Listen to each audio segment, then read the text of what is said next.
عبادي الذين آمنوا إن أرضي واسعة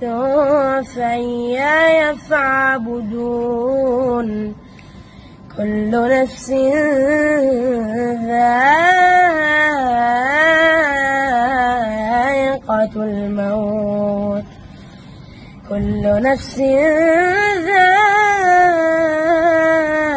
ذائقة الموت ثم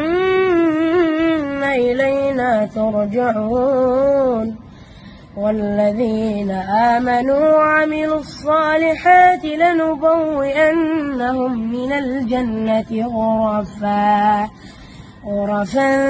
تجري من تحتها الأنهار خالدين فيها نعم أجر العاملين. يا عبادي